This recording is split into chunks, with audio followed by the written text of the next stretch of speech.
The word hit Birdie Sullivan like a slap across the face, and she let it.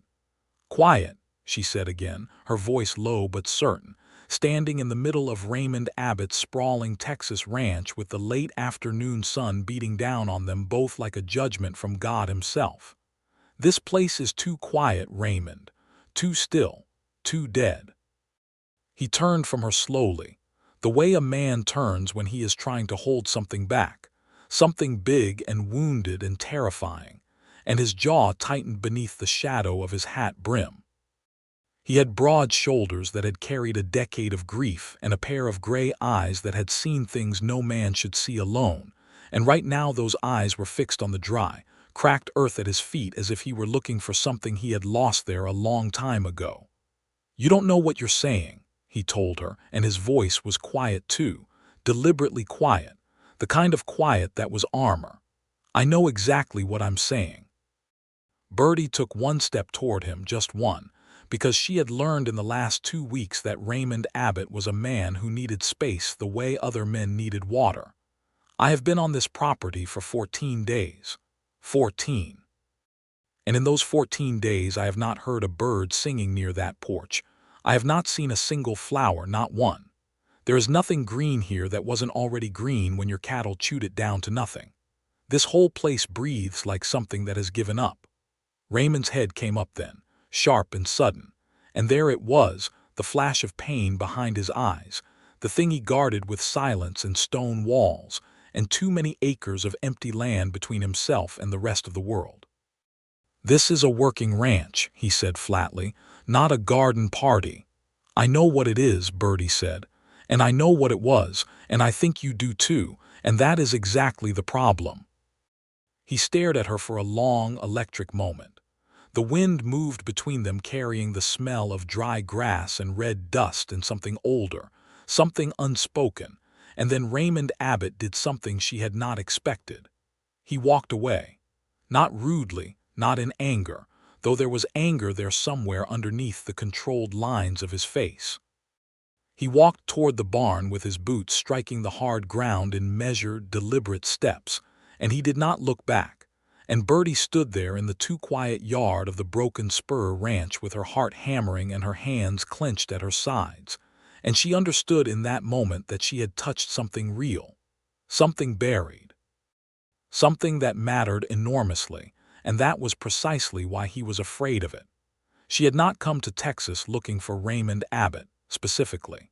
She had come because she had no other reasonable choice, and the world of 1883 did not offer women like Birdie Sullivan a great number of reasonable choices to begin with. She had grown up in Missouri, in St. Louis, in a household that smelled of lavender and good tobacco and her mother's cooking, a household full of noise and warmth, and the particular organized chaos of having 5 children crammed into 4 rooms above her father's print shop. Her father, Thomas Sullivan, was a man who believed passionately in 2 things: the power of the printed word and the importance of growing things. He kept window boxes overflowing with herbs and flowers on every sill of the shop, and on Sunday mornings before church, he would walk Birdie through the small kitchen garden behind the building and name every plant for her in both English and Latin, his thick hands gentle as a surgeon's on the leaves, his voice warm with something that bordered on reverence. She had loved that garden with her whole child's heart.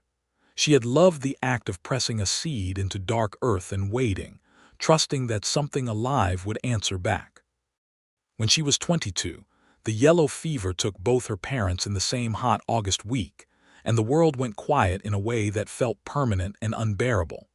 Her older brother Francis took charge of the print shop and made it quietly clear that there was not quite enough room or income to maintain the household as it had been. Her sister Margaret had already married and gone to Kansas City. Her younger siblings were parceled out to aunts and uncles. Birdie, competent and single and possessed of no immediate prospects, had taken a job as a seamstress, then as a laundress, then as a schoolteacher in a small rural community north of the city, where the pay was barely enough to keep her fed and housed. She was 26 years old, And sometimes at night she thought about her father's garden and cried quietly into her pillow for reasons she could not fully articulate, only that something had gone missing from the world and she had not yet found where it went. The advertisement had appeared in the St. Louis Dispatch in the spring of 1883, tucked between notices for farm equipment and announcements for church socials. Rancher in West Texas, it read, in the plain, direct language of a man who valued efficiency. Established operation, Broken Spur Ranch, Caldwell County. Seeking a woman of good character and practical disposition for correspondence with possibility of marriage. Must be willing to relocate. No romantic notions required. Honest arrangement between two sensible adults. Reply to Raymond Abbott, Comanche Station, Texas. No romantic notions required. She had read that line 3 times and something about it made her laugh. A real laugh. The kind that surprised her, because it was so stubbornly unromantic that it circled back around to being oddly charming. A man who thought he needed to specify that romance was not expected was a man who had thought about romance quite a bit. She wrote back. She was not entirely sure why. She told him about herself plainly and without embellishment. She said she was 26, that she had grown up in a print shop household, that she could teach and sew and cook reasonably well, and that she was not afraid of hard work. She said she had no family obligations tying her to Missouri.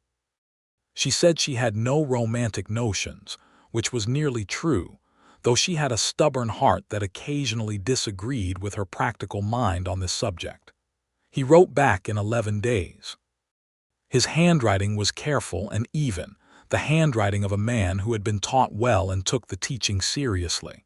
He told her he was 32, that he had run the Broken Spur for 8 years, that the ranch was productive and his finances were stable. He told her the work was demanding and the country was harsh. He told her he had been married before briefly and that his wife had died, and that he was not seeking to recreate what that marriage had been but to build something functional and decent going forward. He asked if she had questions. She had many questions. She asked 3 of them.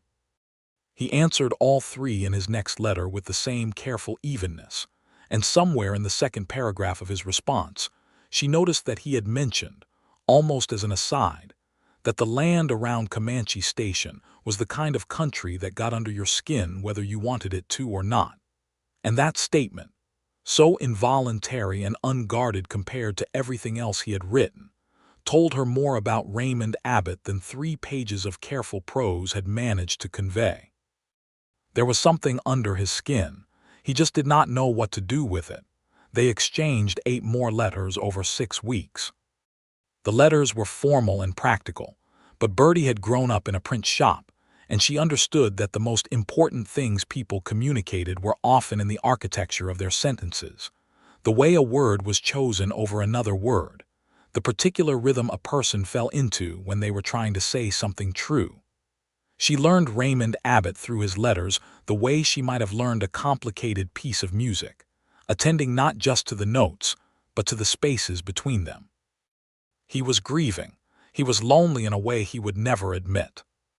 He had closed himself off after his wife's death with the thoroughness of a man who believed that the prevention of future pain was worth any present sacrifice, and he had constructed his life accordingly, stripping it down to function and duty, and the clean, uncomplicated rhythm of work.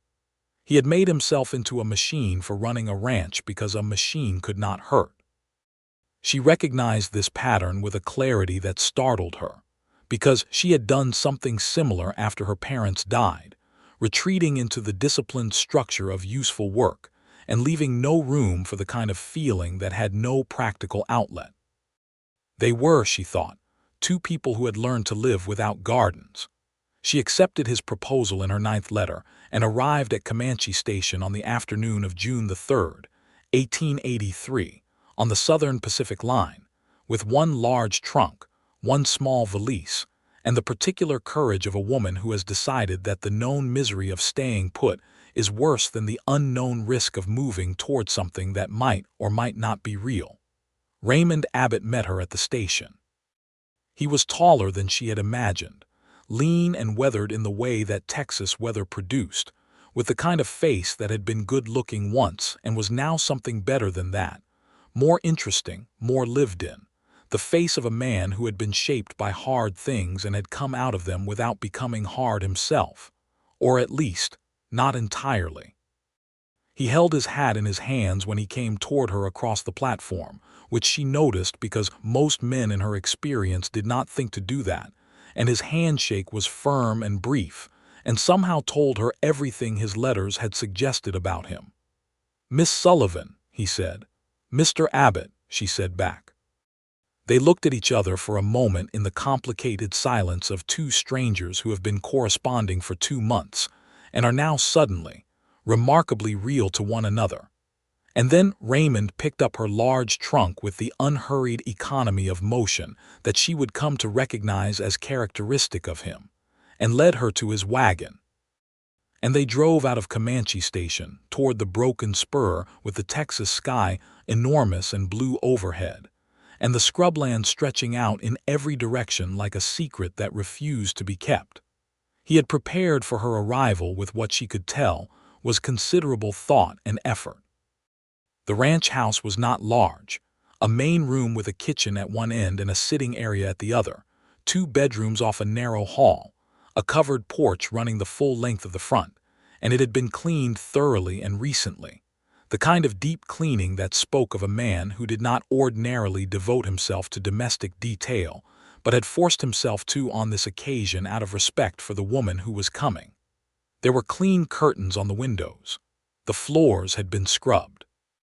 There was a vase on the kitchen table with dried wildflowers in it, stiff and colorless, obviously placed there weeks ago, and never replaced because Raymond Abbott did not think about such things until he thought to think about them.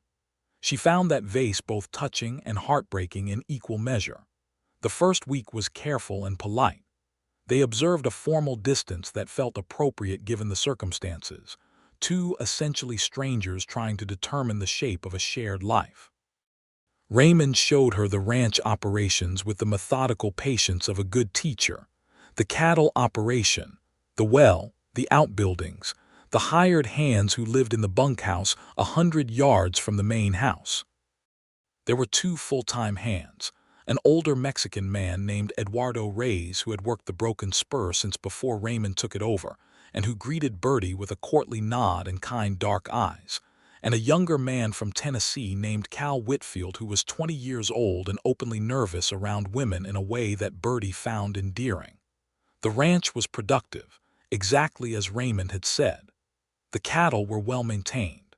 The outbuildings were in good repair. Raymond Abbott was clearly a competent and serious man who had built something solid here in this hard country. But the second week, once the initial orientation was over and the novelty of new arrangements had settled into something like routine, Birdie began to notice what the ranch was missing, and it was in the second week, on a Tuesday afternoon with the heat shimmering off the packed earth of the yard, that she had said what she said. "This place is too quiet, too still, too dead," and he had walked away. She let him walk.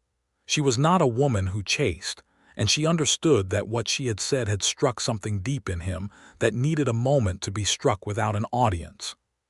She went back inside and made coffee and sat at the kitchen table and looked at those dried, colorless wildflowers and thought about her father walking through his garden on Sunday mornings with his thick, careful hands and his voice full of something that bordered on reverence.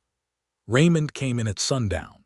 He washed his hands at the basin and sat down at the table across from her, and she poured him coffee without asking and set the cup down in front of him and sat back down and waited. He stared at the cup for a long time. "Her name was Clara," he said finally. His voice was careful, controlled, as if he was carrying something fragile and did not want to drop it. Birdie said nothing. She understood that this required silence. "She was from Virginia," he continued. "She came out here in '78. We were married that fall." He paused. "She lasted 2 years. The isolation, the heat, He stopped again. "She used to try to grow things," he said, and his voice changed on that sentence, became slightly rougher at the edges. "She had a little plot out by the south wall of the house. She tried every spring. It never took." Another pause. She got sick in the winter of 1880. Pneumonia. She was gone by February.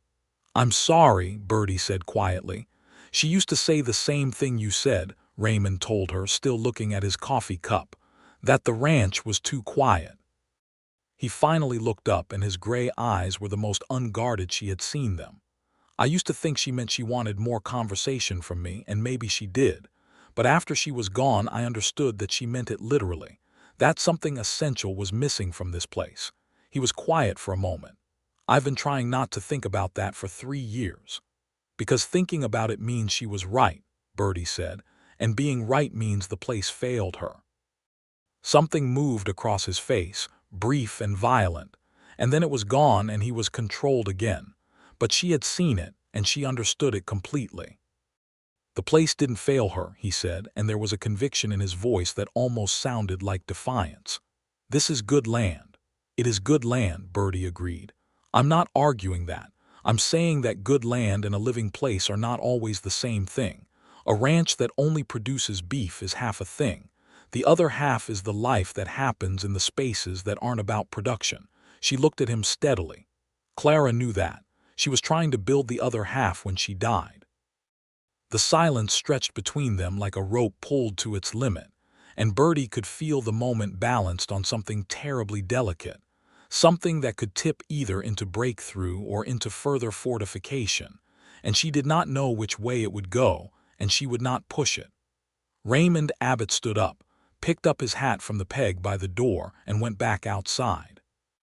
But the next morning when she came out to make breakfast at dawn, she found Eduardo Reyes standing in the yard with Raymond, and the two of them were looking at the south wall of the house, the wall where Clara had once tried to grow things, and Raymond had a piece of paper in his hand that she could see even from the kitchen window was covered in his careful, even handwriting. Lists, she thought. He was a man who made lists. She did not ask about it. She made breakfast and rang the bell for the hands and served the meal and watched Raymond's face across the table and noticed that something had shifted in it overnight, some subtle loosening, as if a bolt had been turned a quarter rotation in the right direction. He ate quickly and went back to his work as always, and Birdie spent her morning on the practical business of running a ranch house, the baking and the cleaning and the organizational projects she had been methodically working through since her arrival. But at midday, when she went to the south wall of the house to shake out a rug, she stopped. Eduardo was there with a pickaxe and a shovel, and he was breaking ground. He looked up at her and smiled with the uncomplicated warmth of a man who finds pleasure in useful labor, and touched the brim of his hat. "Mr. Abbott wants a garden," he said. Birdie felt something move through her chest that was too large and too complicated to be simply identified. She looked at the turned earth, raw and dark in the morning sunlight, and at Eduardo's willing hands and steady purpose, and she pressed her lips together for a moment. "What kind of garden?" she managed. "He has a list," Eduardo said, with a mild and respectful gravity that somehow communicated that the list had been long and extremely specific. The next 4 days were an education in Raymond Abbott that she had not anticipated and could not have prepared for. He rose before dawn each morning as he always did, rode out to manage the cattle operation as he always did, attended to the 1,000 daily demands of a working ranch exactly as he always did. But he returned at midday now instead of staying out until sundown, and he put in 2 hours at the south wall of the house before the afternoon's remaining work claimed him, and she watched from a careful distance as he worked with Eduardo to build something out of the bare Texas earth. He had sent Cal Whitfield to Comanche Station for seeds and seedlings, and a load of dark composted soil from a farm supplier Eduardo knew on the east side of town. The order, which Cal had apparently executed with great seriousness, included tomato plants and pepper starts and marigold seeds, and something Eduardo told her were sunflower seeds and bean seeds, and what appeared to be a small dormant rosebush that had been wrapped carefully in burlap for the journey. A rose. In West Texas, in June of 1883, Birdie found the rosebush and stood looking at it for a long time. She had not told him to do any of this. She had said what she said, and he had walked away, and she had waited. And now the man was importing rosebushes from a farm supplier in Caldwell County because she had told him this place was too quiet. On the third day she could not stay at her careful distance anymore. She came out to the south wall at midday with 2 cups of coffee and offered one to Raymond without comment, and he took it without comment, and they stood side by side looking at what was beginning to take shape and drank their coffee in the kind of silence that is not empty at all, but instead is full to the brim. "The soil's too hard," he said after a while. "Eduardo is mixing in compost from the cattle pens. It'll take some time to work." "Most good things do," she said. He glanced at her sideways, quick and almost shy, and then looked back at the ground. "I don't know much about gardening," he said. "I do," she told him. He looked at her again, longer this time, and this time he did not look away. "Will you tell me what to do?" he said, and there was something in his voice that she understood was not really about the garden at all, or not only about the garden, and her heart did something large and ungovernable in her chest that she tried very hard to keep off her face. "Yes," she said, "I will." From that day forward, the South Wall Garden became a shared project, and shared projects are extraordinary things in the way they allow 2 careful people to be in close proximity for extended periods without either of them having to acknowledge what is actually happening between them. They could talk about soil composition and water requirements and the particular stubbornness of marigolds without talking about the fact that they were standing close enough to touch, or that Raymond's hand had brushed hers twice now while he was handing her a trowel, and he had not immediately stepped back, or that Birdie sometimes looked up from her work and found him watching her with an expression that was too complicated and too unguarded to be entirely about gardening. Eduardo watched all of this with the discreet appreciation of a man who has seen a great many things in a long life and understands what he is looking at. Cal Whitfield watched with the slightly confused expression of a young man who knows something is happening but is not entirely sure what it is. It was Eduardo who came to Birdie on the 4th day of the garden project in the late afternoon while Raymond was out with the cattle and said quietly, "He has not done anything like this since she died." "I know," Birdie said. "He has not done anything at all since she died," Eduardo clarified with gentle precision. "He has worked. But doing is not the same as living." He looked at the turned earth and the seedlings in their rows. He was a different man before, warmer, he laughed more. Eduardo paused. "I thought that man was gone."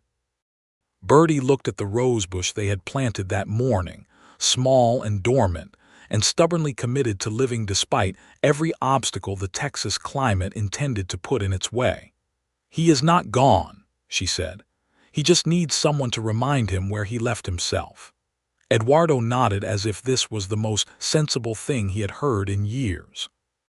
That evening Raymond came in from the range and washed up and sat down to supper, and over the meal he did something he had not done in the previous 2 weeks. He told her a story. A real story, not a piece of information about the ranch or an update on practical matters, but a story about the first winter he had spent on the Broken Spur, when the land had belonged to a man named Garrett Holloway who had agreed to sell it to a 24-year-old with more confidence than sense, and how he had arrived in October with 4 horses and $200 and the absolute certainty that he was going to build something here, and how by December he had lost 2 horses to a fever and spent 3 weeks snowed into the house with nothing to eat but dried beans and his own stubbornness.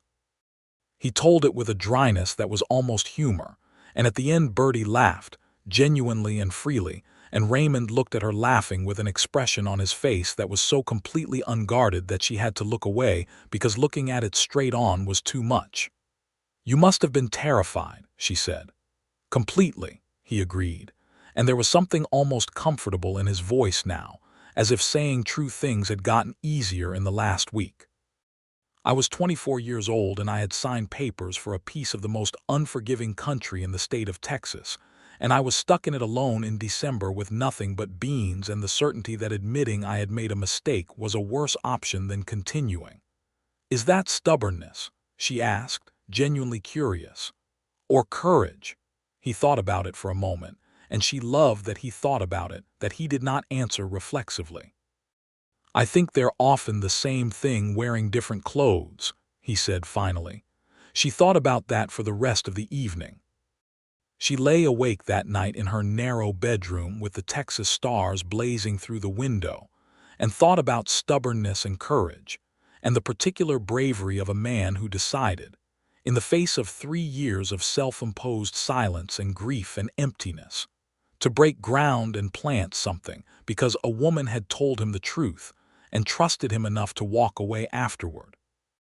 She was beginning to understand that she was in serious danger of feeling things she had not anticipated feeling when she answered an advertisement in the St. Louis Dispatch that specified no romantic notions required. The problem with romantic notions, she thought, is that they do not wait for permission. The 6th day brought trouble of a different kind. A man arrived on horseback from Comanche Station in the early afternoon, a man in a city suit and a clean hat who introduced himself as Gerald Pierce, and who said he had business with Mr. Abbott regarding water rights. Birdie met him on the porch because Raymond was in the back field, and she was coolly polite in the way her mother had taught her, offered him water and shade, and sent Cal Whitfield to fetch Raymond. Gerald Pierce was around 40, well-fed and self-assured with the particular confidence of a man who moves money around for a living and considers this activity to be more important than any work that requires actual physical labor. He looked at Birdie with an assessing interest that she found immediately unpleasant. "Abbott's wife?" he asked. "I am here in that capacity, yes," she said, which was technically imprecise but more dignified than explaining the complicated reality of her situation to a stranger whose intentions she did not yet know. "Heard he'd sent for a woman," Pierce said. "Didn't think he'd actually do it. Always seemed like a man content to be alone." "People change," Birdie said pleasantly, and offered him nothing more. Raymond arrived from the field with dust on his jacket and the particular focused tension that came into his face when something was encroaching on the territory of things he had worked hard to build. He and Pierce moved off the porch to talk, and from inside the house, through the open window, Birdie caught enough to understand the shape of the problem.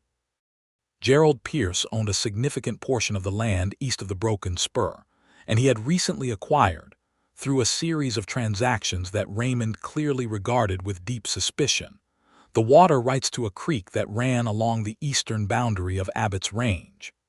Pierce was proposing new terms for access, terms that Raymond characterized in language that was controlled but unmistakably cold as extortion wearing the costume of a business arrangement. She heard Raymond's voice go flat and precise in the way she had begun to recognize as his most dangerous tone, the tone that meant he was holding back something large and angry with the conscious effort of a very controlled man. "That creek has been open range access since this land was first settled," he said. "That was then," Pierce said pleasantly. "The laws changed, Mr. Abbott. You know as well as I do what the courts have been doing with water rights cases across the territory. Man who holds the deed to the source holds the water. That deal you filed with the county recorder's office was fraudulent and you know it," Raymond said, very quietly. "Holloway never intended to separate those water rights from the range access when he sold that parcel to Deacon in '81, and Deacon never intended to sell them to you. That was a pressure sale, and we both know what the pressure was." Pierce's voice went cooler. "That's a serious allegation, Mr. Abbott." "I'm a serious man," Raymond said. The conversation ended shortly afterward with nothing resolved and the particular poisoned atmosphere of two men who have drawn lines and are now waiting to see who will move first. Pierce rode away, and Raymond stood in the yard watching him go with his hands loose at his sides and his jaw set like stone. Birdie came out onto the porch. "How bad is it?" she asked directly, because she was not a woman who had use for circumlocution. He turned to look at her, and there was something almost relieved in his expression, as if he had expected her to pretend she had not heard anything at all. Potentially very bad, he said. The cattle need that creek water in the dry months. If Pierce forecloses on the access and demands fees I can't meet, or if he simply blocks it, I lose the eastern range. Lose enough range and the herd numbers drop. Drop them far enough and the whole operation starts to bleed. What's your legal standing? Better than his if I can prove the deacon's sale was coerced. He rubbed the back of his neck, a gesture she had noticed he made when he was thinking hard. There's a lawyer in San Angelo who handled the original Holloway transfer. If he still has his records from '81, there might be documentation that shows what Deacon actually agreed to sell and what he didn't. He looked at her. It's a 2-day ride. Then you should go, she said. He looked at her steadily. That would mean leaving you here with Eduardo and Cal for several days. I have been managing a household since I was 17, she said. I think I can survive several days with 2 perfectly decent men and a garden to tend. Something crossed his face that was not quite a smile, but was the nearest thing to one she had seen from him, warm and private and startlingly real. You're not what I expected, he told her. What did you expect? He thought about it with that same honesty she was coming to rely on. Someone quieter, he said. The ranch is already quiet, she pointed out. You don't need 2 of us. And that time he did smile. Actually smile, brief and bright and transformative, and Birdie Sullivan felt it hit her somewhere in the center of her chest with the force of a revelation. She was in serious trouble. The most pleasant, terrifying, absolute trouble of her life. Raymond rode for San Angelo the next morning, leaving before dawn, and the ranch without him was a different thing than she had expected. She had thought his absence would make the place feel emptier, but instead she discovered that the garden was more than a garden now. It was Raymond Abbott's presence made permanent and growing, and she spent 3 hours that first morning kneeling in the turned earth beside it, watering and checking, and talking quietly to the seedlings the way her father had always done, because he said that plants were like children and needed to know someone was paying attention. The sunflower seeds had already begun to germinate. She could see the pale hook of the first shoots beginning to arch upward through the dark soil, reaching for something they could not yet see, but somehow already knew was there. She understood exactly how they felt. Eduardo kept her company over those 2 days with the easy, unimposing presence of a man who was simply glad to be useful. He told her about the history of the broken spur, about old Holloway who had been a decent if difficult man, about the early years when Raymond Abbott had arrived with his confidence, and his 4 horses, and his impossible belief that this hard country was going to answer him. He told her about Clara, carefully, with the respect of a man who was not trying to make her feel compared, but who understood that history was not something you could simply leave out of a story. She was a gentle woman, Eduardo said one evening over supper, he and Birdie and Cal at the table together with the comfortable informality of people thrown together by necessity. Very beautiful, very kind, but this land required something from her that she didn't have to give. It wasn't her fault. Some people are made for green places, and this is not a green place. It could be, Birdie said, thinking of the sunflower shoots. Eduardo looked at her for a long moment with those kind, perceptive dark eyes. Yes, he said simply, I think it could be. Cal, who had been listening with the concentrated attention of a young man absorbing things he would think about later, looked back and forth between them and said, Mr. Abbott's been whistling this week. Both Birdie and Eduardo looked at him. I've worked here 16 months, Cal said, earnestly and without self-consciousness. I have never once heard Mr. Abbott whistle. The silence that followed was warm with meaning. Raymond returned on the evening of the second day with a leather satchel full of documents and the particular contained energy of a man who has found what he went looking for. He came in dusty and tired and sat down at the kitchen table where Birdie had kept a plate warm for him, and over the meal he explained what the San Angelo lawyer had provided. The documentation was damning for Pierce.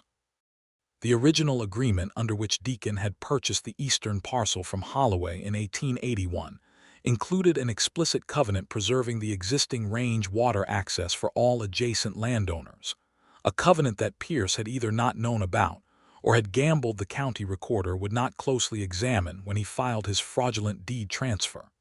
Pierce's claim to the water rights was not only unethical but quite probably legally void. "He'll fight it," Raymond said. "Men like Pierce fight everything because they can afford to pay lawyers to keep fighting after everyone else has given up. But the law's on my side, and if I file with the county court before he can make any further moves to restrict the access, I establish the complaint first and that matters." "When can you file?" Birdie asked. "Day after tomorrow.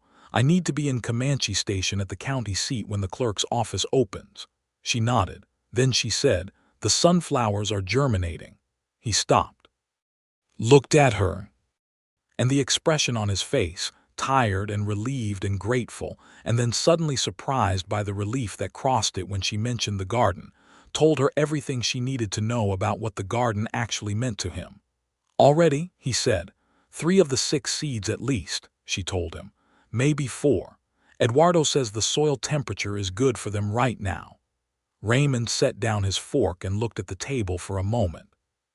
"I should check them in the morning," he said, and his voice was careful with something he was trying not to say. "You should," she agreed. He looked at the plate in front of him, then he looked at her.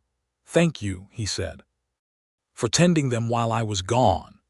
"Thank you for planting them," she said back, directly and without ornament, and the air between them was charged with something large and warm and frightening, and neither of them moved for a moment. Then Raymond picked up his fork again, and they ate the rest of the supper in the kind of silence that is really a very full conversation.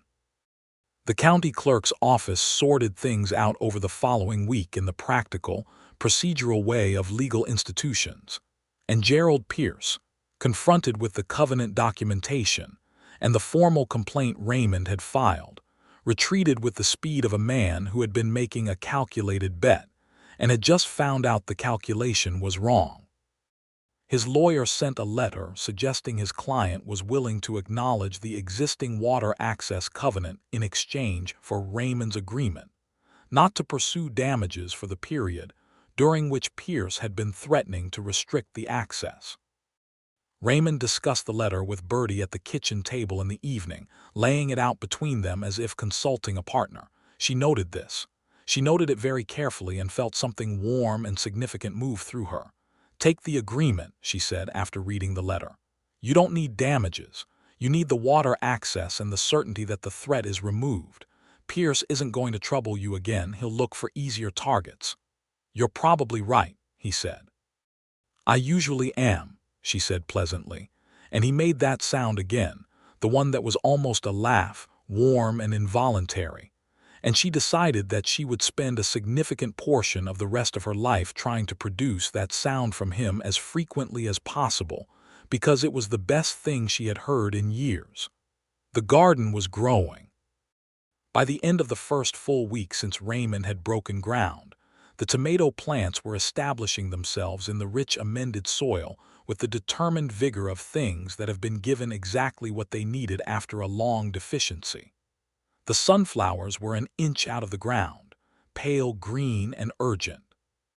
The marigolds had not yet shown, but Eduardo assured her they would. The bean plants Cal had started in coffee tins on the bunkhouse windowsill, and then transplanted were climbing the rough wooden stakes Raymond had driven into the ground with what Birdie privately thought was more force than strictly necessary, as if he was nailing something down, committing to it. And the rosebush. The rosebush sat in its corner of the garden like a declaration of intent, still dormant to the casual eye, but if you looked closely, and Birdie always looked closely, there were the tiniest swellings at the nodes of the canes where buds were beginning to form, so small you could miss them, so certain you could not. On a Sunday morning, 8 days after Birdie had stood in the yard and told Raymond Abbott that his ranch was too quiet, he came to find her after breakfast. She was at the garden, as she usually was in the mornings now, and he came and stood beside her, and they both looked at what had been bare earth 9 days ago. "My father used to say," she said after a comfortable silence, that a garden is not about what you grow, it's about what you decide to keep alive. Raymond was quiet for a moment. Then he said, "What did he grow?" "Everything," she said, smiling at the memory.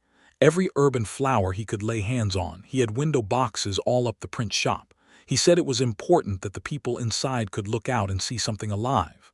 "Practical man," Raymond said. "Very," she agreed. "And very not practical at the same time, in exactly the right ways." Raymond crouched down and checked the soil around the tomato plants with the careful attention she had noticed him bring to everything he decided was worth his attention, which, she was finding, was increasingly a great many things. He had turned out to have opinions about companion planting that he had arrived at through pure logical reasoning, figuring out without being told that the marigolds planted at the perimeter would deter certain insects, because he had read that somewhere in a farming almanac and had remembered it, and applied it because he was a man who took information seriously. He stood back up and they were close together, closer than they usually stood, and neither of them stepped back, and the morning was bright and the garden was alive in its early tentative way, and the rosebush sat in its corner being quietly, stubbornly committed to something. "Birdie," he said, and it was the first time he had used her given name without the formal prefix, without the miss, and the way he said it was very quiet and very careful, as if he was handling something delicate. "Yes," she said. "I want to say something," he said, "and I want to say it correctly, which means I need to think about it first." "Take your time," she said. He looked at the garden. "This is not what I thought I was building when I started this," he said. "Any of it." He paused. "I thought I was making a practical arrangement. I told myself it would be simple, clear, no complications." Another pause. "I have not had a week this complicated in 3 years." "Is that a complaint?" she asked, carefully neutral. "No," he said, and he turned to look at her, and his gray eyes were completely, vulnerably open in a way she had not seen before, in a way she thought he might not have permitted in a very long time. "I find I am not at all interested in simple anymore." Birdie's heart was doing something large and irregular, and she made no effort whatsoever to conceal it. "Raymond," she said. "Yes. I came here with no romantic notions," she said, "as advertised." "I know," he said. "I seem to have developed several in the last 2 weeks." The corner of his mouth moved. "I noticed," he said. "What are you going to do about it?" she asked, direct as always, because she was constitutionally incapable of being anything else with a person she respected. He was quiet for a moment, and then he reached out, slowly and with complete intention, and took her hand in his. His hand was large and calloused and warm, and held hers with a gentleness that was careful about its own strength, careful in the way of a man who has learned to be careful about the things he might accidentally damage, and she felt the warmth of it travel all the way up her arm and settle somewhere in the center of her chest. "I thought we might start with this," he said. "That seems like a reasonable start," she managed. They stood there in the Sunday morning with their hands joined and the garden growing between the rows and the rosebush quietly committed to its corner, and Birdie Sullivan felt something that had been locked and still inside her since the August her parents died begin, tentatively and with enormous relief, to open toward the light. They married the following month, on a Saturday in July that was hot even by Texas standards, in the small white church in Comanche Station. The Reverend Aldous Mercer, a lean and enthusiastic man who had been performing frontier marriages for 20 years and had seen all varieties of human romantic complication, read the service with warmth and brevity in deference to the temperature, and Eduardo Reyes served as Raymond's witness with his hat in his hands and his dark eyes bright. And the church had been decorated by the women of Comanche Station's small congregation with whatever flowers they could obtain on short notice in July in West Texas, which were not many, but they had done their best, and it was enough. Birdie wore her best dress, blue cotton with white at the collar, the one she had packed in her large trunk from St. Louis with the half-formed thought that it might be needed for something significant. She had pinned her dark hair up with care and stood beside Raymond at the altar and felt, quite specifically, that she was exactly where she was supposed to be, which was not a feeling she had had in a very long time and was therefore doubly precious. Raymond said his vows in his careful, even voice with his eyes on hers and did not look away once, and she said hers the same way. And when the Reverend Mercer said they might now proceed as husband and wife, Raymond took her face in his calloused hands with that enormous, careful gentleness and kissed her in front of the congregation. And in the small white church with the hot Texas light coming through the windows, and Birdie felt the last of her careful armor. The wall she had built to protect herself from the silence after her parents died, fall quietly and completely away. The reception was held outside under a canvas canopy the congregation had erected, and there was food contributed by the ladies of Comanche Station and cold lemonade, and a fiddle player named Jenkins who played for 4 hours without apparent fatigue. And people came that Birdie had not yet met, neighboring ranchers and the town's merchants and their families, and she met them all with the open directness that was her natural manner and watched Raymond move through the crowd beside her and noticed something. He was different here, not more comfortable exactly.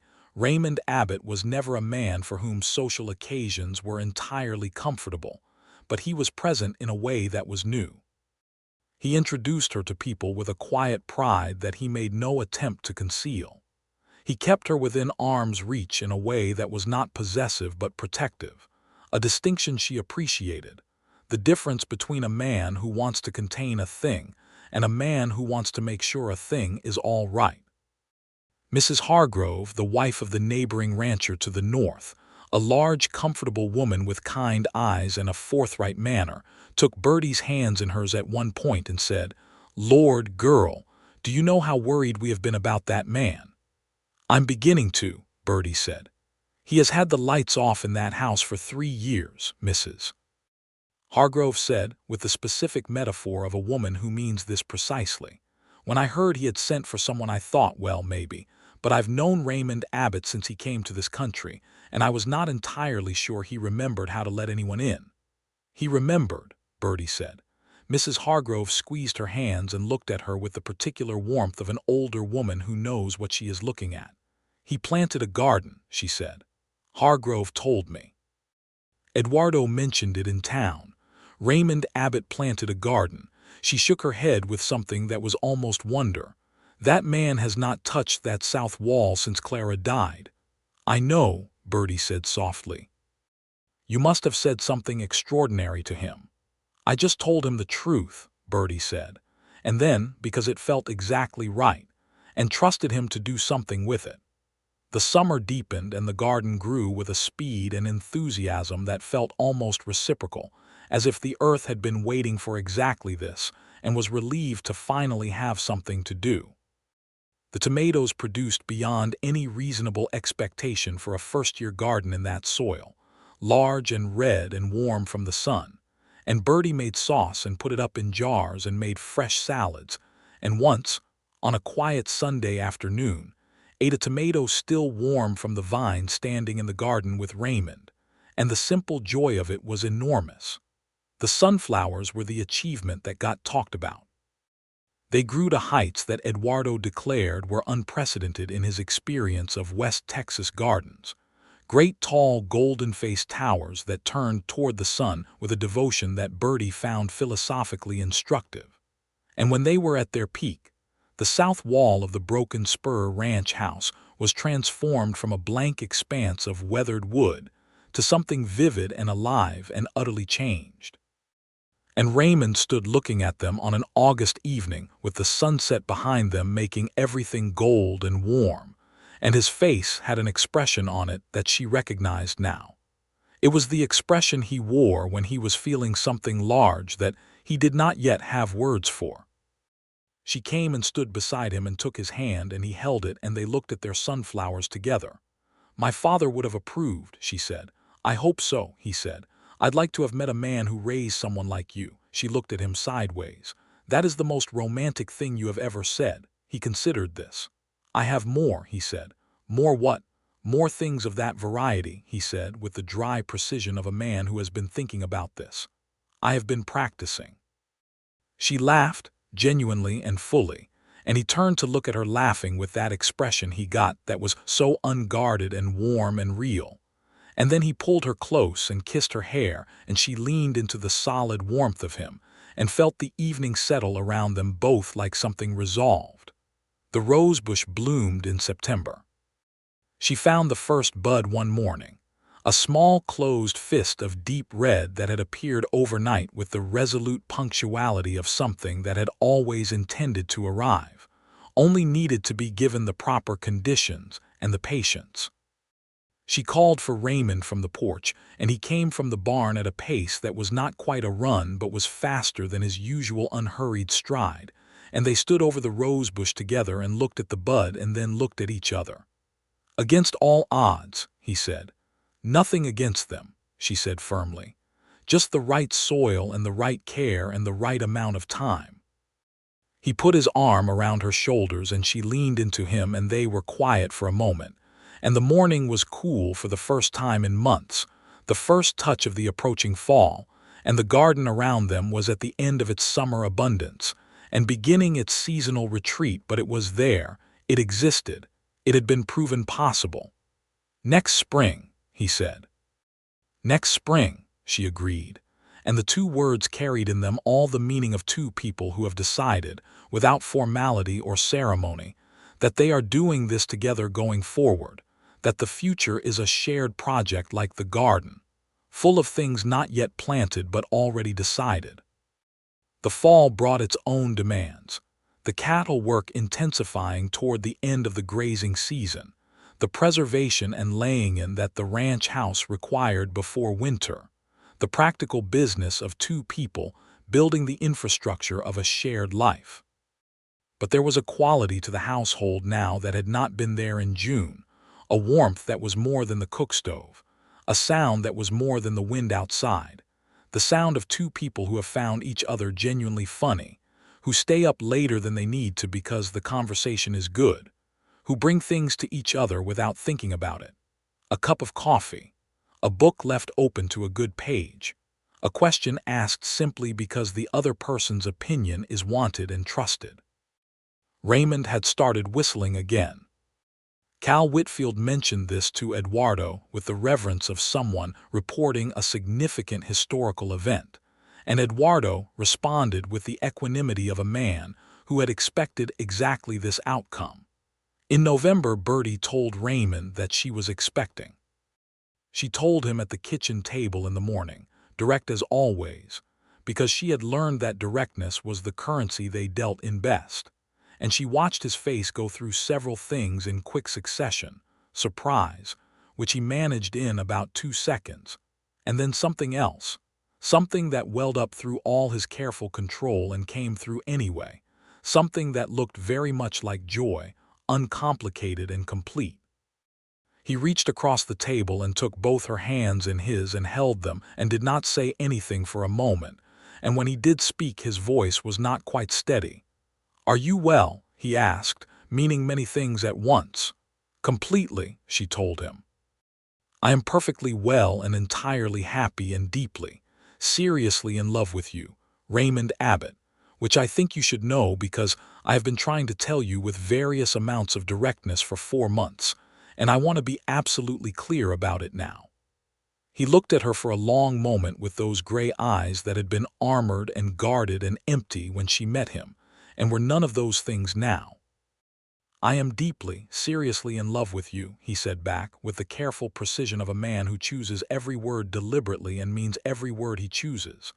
"I have been since approximately the 2nd week. I was attempting not to proceed too quickly." "Raymond," she said affectionately. "Yes. You planted me a garden in a week." A pause. "I suppose I did," he said, with the almost smile that was one of her favorite things in the world. "That may have indicated something." "It indicated everything," she said. "It was perfect. It was exactly right. It was the most romantic thing anyone has ever done for me, and I know you didn't intend it to be romantic. You intended it to be practical, but that is what made it so precisely right." He looked at their joined hands on the table and then back at her. "I intended both," he said quietly, "if I'm honest." "Were you always this romantic and just hiding it?" she asked. "I believe the word I would use is buried," he said. She squeezed his hands. "Consider yourself unburied." He laughed then, a real laugh, warm and full and real in the way that the best things are real, and she thought that she would remember this moment for the rest of her life. This ordinary kitchen table in a West Texas morning with their hands joined, and the world outside just beginning to consider winter, and Raymond Abbott laughing freely with nothing held back. The winter was cold and clear, and they were inside more, and this was entirely fine.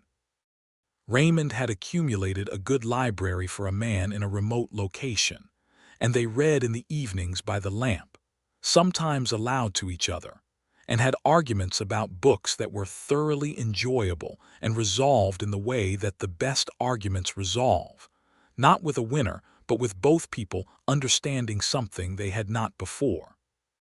Eduardo came for Christmas dinner, and Cal Whitfield, who had no family within 1,000 miles, came too, and Birdie cooked for hours, and the kitchen was warm, and the table was crowded and loud in the best possible way.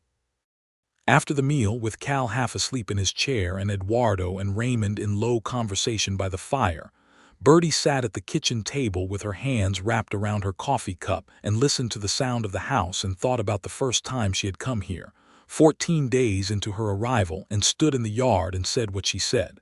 Too quiet. And now she listened. The fire crackling. Eduardo's voice low and comfortable. Raymond's voice answering, the particular timbre of it that she could pick out of any sound the way a musician picks out a single instrument from an orchestra. The occasional creak of the house settling in the cold. Outside, wind across the range and somewhere far off, probably a coyote, but inside the house. Inside the broken spur on Christmas Day in 1883. It was not quiet at all. Their son was born in June of 1884, a year almost to the month after Birdie had stepped off the Southern Pacific in Comanche Station with one large trunk and one small valise, and a kind of stubborn courage dressed up as practicality.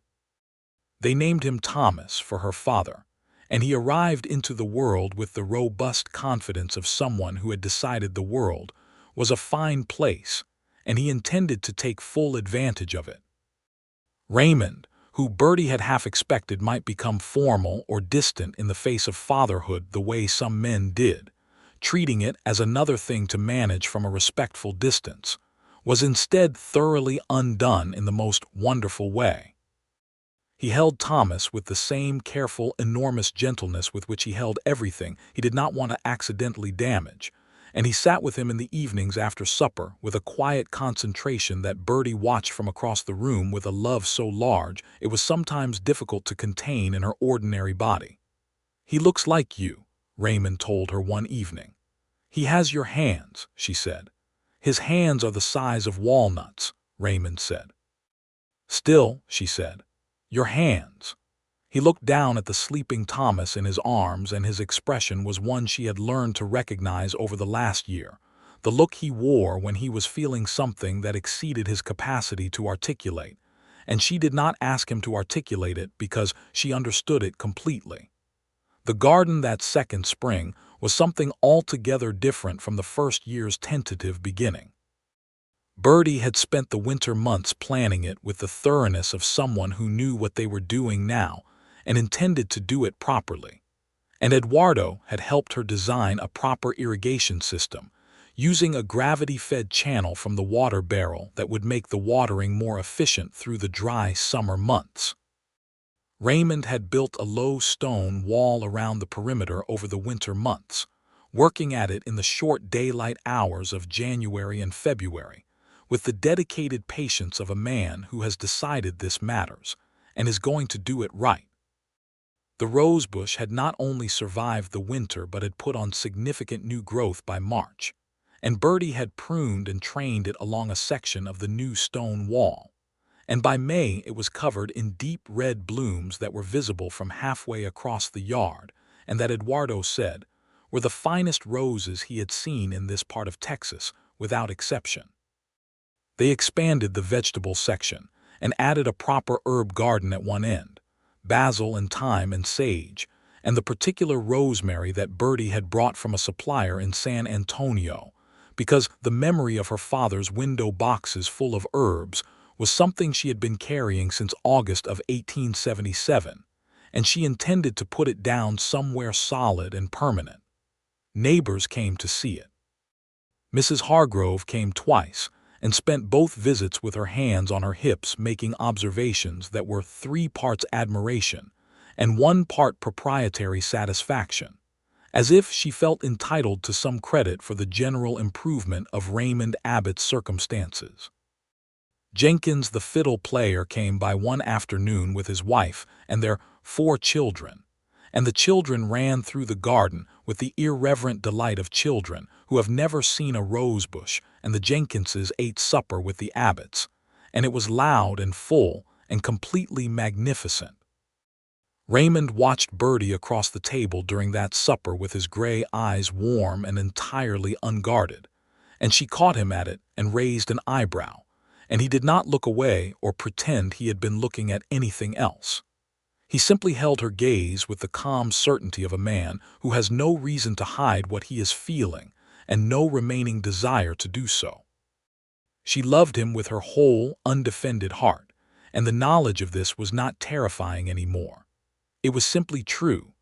It was simply the most certain thing in her world, alongside the rosebush and the sunflowers in Thomas's confident small hands, and the particular way the south side of the Broken Spur ranch house looked in the morning light with the garden alive against it. Thomas learned to walk in the fall of 1884 with the determination and total disregard for the laws of balance that characterized his progress through most of his early endeavors. He walked first to the garden. Birdie was there in the morning, as she always was, and she heard Raymond's voice from behind her saying something low and urgent, and she turned to find Thomas, 11 months old and absolutely committed, making his way across the yard toward her with his father crouched 6 feet behind him, hands out, face wearing an expression of such concentrated, anxious love that she felt her eyes sting. Thomas reached her and grabbed onto her skirt and looked up at her with Raymond's gray eyes in her father's face, and said something that was unmistakably meant to be a word, but was not yet quite one. And Birdie picked him up and held him and looked over his head at Raymond, who was still crouched on the ground where he had stopped, and his face was undone in the very best way, the way of a man whose armor has been comprehensively and permanently dismantled. "He walked," Raymond said, unnecessarily. "He walked," she agreed. He stood up and came to them and put his arms around both of them, large and careful and warm, and the 3 of them stood in the yard of the Broken Spur with the garden at their backs, and the Texas sky enormous overhead, and Birdie felt, quite specifically, that everything she had ever needed was exactly here. Gerald Pierce did not trouble them again.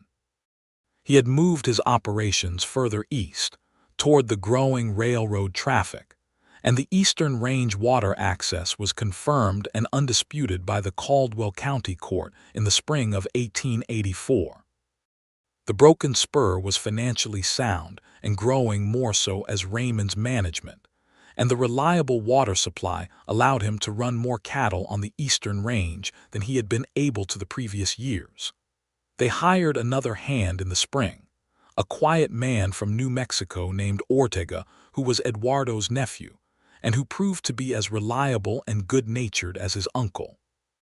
Cal Whitfield, who had been at the Broken Spur since before Birdie's arrival, fell deeply and somewhat catastrophically in love with the daughter of the Comanche Station blacksmith, a composed young woman named Alice Prout, who was 20 years old, and who regarded Cal's devotion with an assessment that went on for approximately 4 months before she concluded, apparently after thorough deliberation, that he would do very well.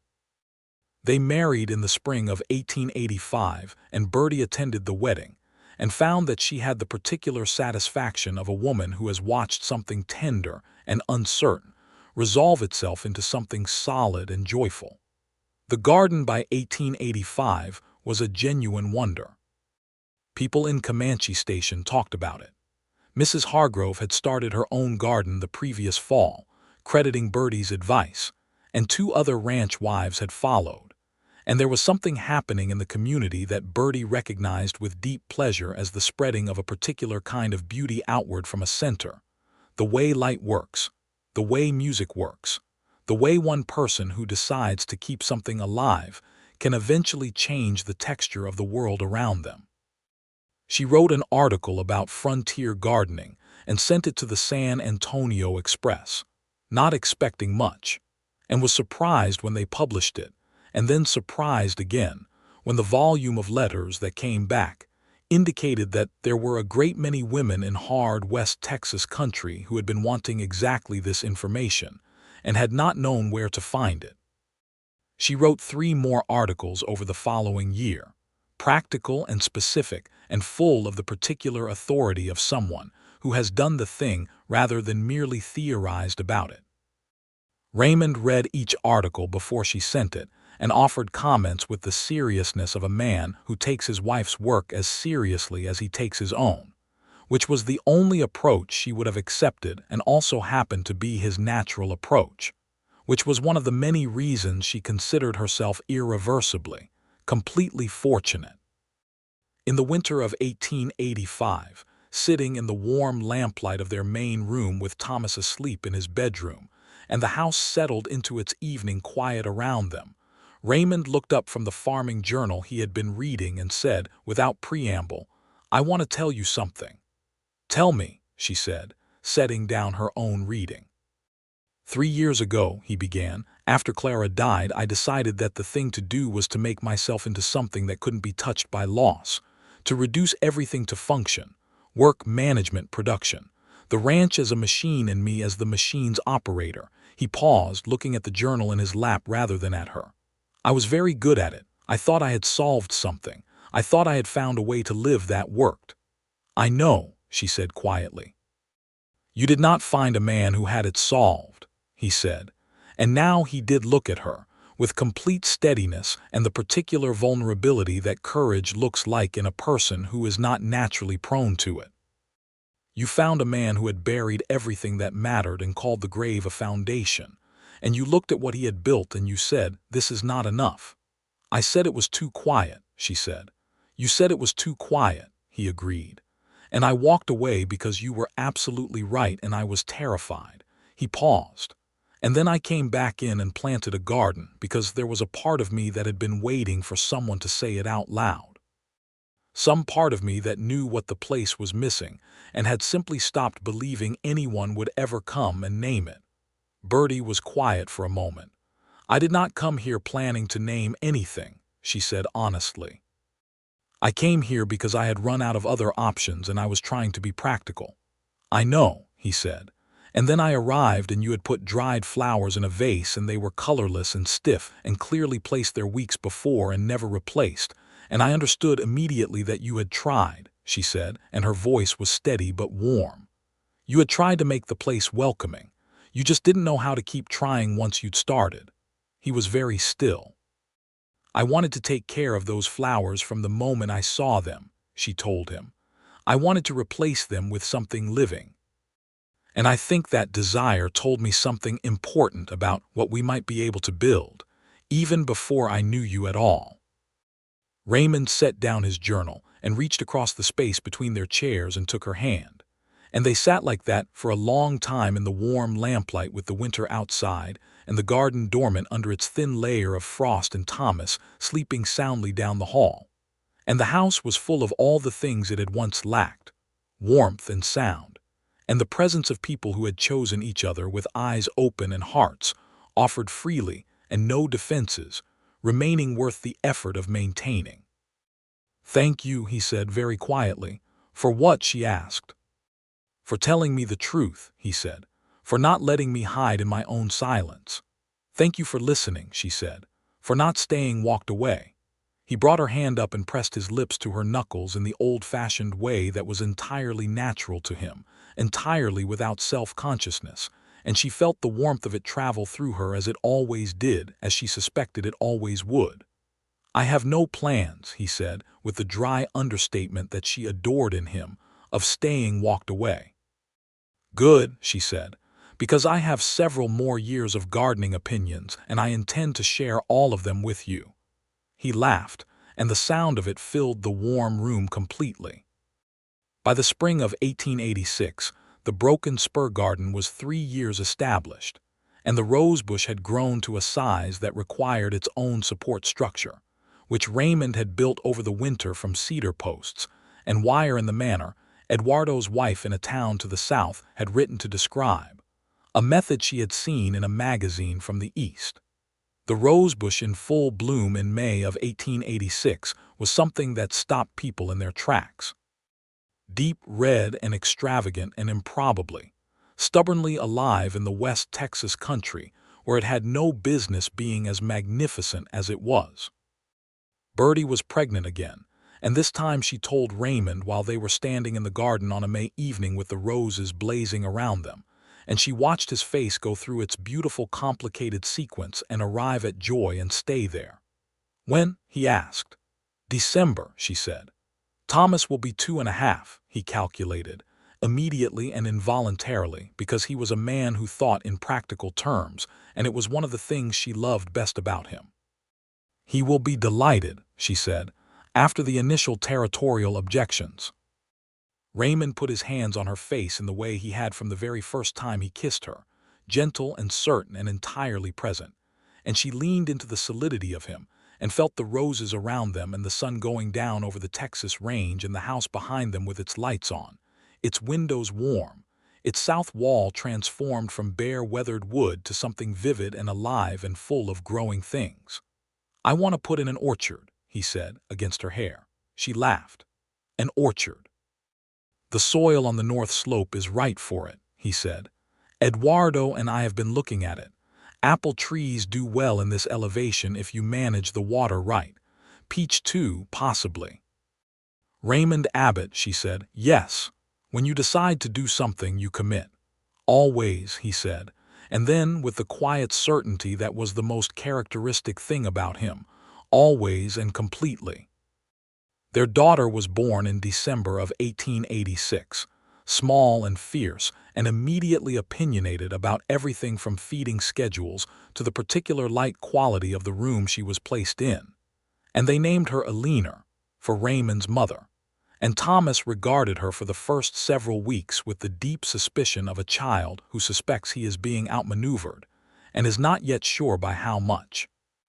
And then, without apparent transition, shifted into the kind of devoted protectiveness that would characterize his relationship with her for the rest of their lives. Eduardo held Eleanor on the day of her birth with the careful reverence of a man for whom this moment touched something both present and past, and his dark eyes were bright, and he said something in Spanish that Birdie did not entirely understand, but the meaning of which was entirely clear. The North Slope orchard was planted in the spring of 1887, 8 apple trees and 4 peach, in a row that Raymond had measured with a precision that Eduardo and Birdie privately found endearing. They would not produce for several years, as Raymond was well aware, orchards requiring the longest patience of any growing thing, the most sustained commitment to a future that would not arrive immediately but would most certainly arrive. He planted them anyway, with Thomas helping in the solemn and inefficient way of 3-year-olds who are completely committed to a task and understand approximately 30% of what it involves. And Birdie watched from the edge of the slope with Eleanor on her hip and felt the depth and breadth of what had been built here in these 4 years wash over her with something very close to reverence. A man who had made himself into a machine had decided to plant an orchard, trees he would tend for years before they gave anything back. The most patient, hopeful, forward-looking act she could imagine, from a man who had once stripped his world down to function and called it living. This was what gardens did, not just to the ground, to the people who made them. She went to him, carrying Eleanor, and he looked up from where he was pressing the last tree into its properly prepared earth, and she stood beside him, and they both looked at the row of small bare trees on the north slope with the ranch house visible below them and the south wall garden, 3 years established and magnificent, vivid even at this distance. "What are you thinking?" he asked. "I am thinking about my father," she said, "walking me through his garden on Sunday mornings." She paused. I am thinking that in 15 years I am going to walk Thomas and Alina through our garden on Sunday mornings and tell them the name of every plant. Raymond stood up and put his arm around her shoulders, careful of Alina, who was studying the small trees with an expression of focused infant evaluation. "And the orchard," he said. "And the orchard," she agreed. "And perhaps," he said, with the dryness that was always warmth in disguise, "the garden's further expansions, which I understand from your most recent article, are going to include a dedicated cutting garden for flowers that you will use to teach the community about the importance of beauty in working households." She looked at him sideways. "You read the draft." "I always read your drafts," he said. And it's right," he said simply. "Everything you write is right. The same way everything you said in the beginning was right." He looked at her. "I told you the day we met this was good land. You told me good land and a living place aren't always the same thing. You were right then, and you have been right about everything since." "Not everything," she said honestly. "Name one thing," he challenged, and his gray eyes were warm and the corner of his mouth was doing the thing it did. She thought about it seriously.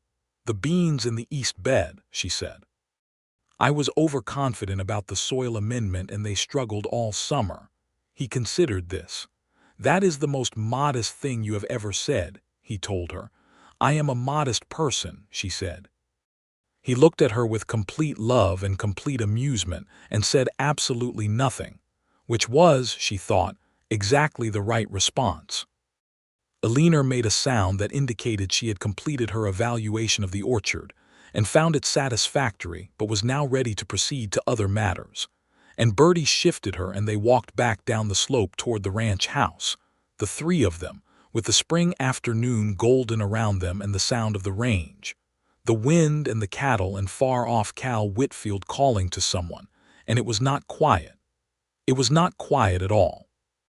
The Broken Spur Ranch in the spring of 1887 sounded like a living thing, which is exactly what it was, exactly what it had always been waiting to become, needing only the right person to come and say so, and to stay, and to plant something, and to trust that the earth would answer.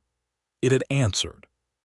It was answering still, would go on answering, in the rose-heavy blooms of May and the high gold faces of the August sunflowers, and the patient straight rows of the North Slope orchard, working toward their quiet eventual sweetness, and the kitchen garden full of Thomas and Alina, and their father's careful enormous hands, and their mother's practical devoted attention, and Eduardo's steady warm presence, and all the years of Sunday mornings yet to come, names given to leaves in both English and Latin.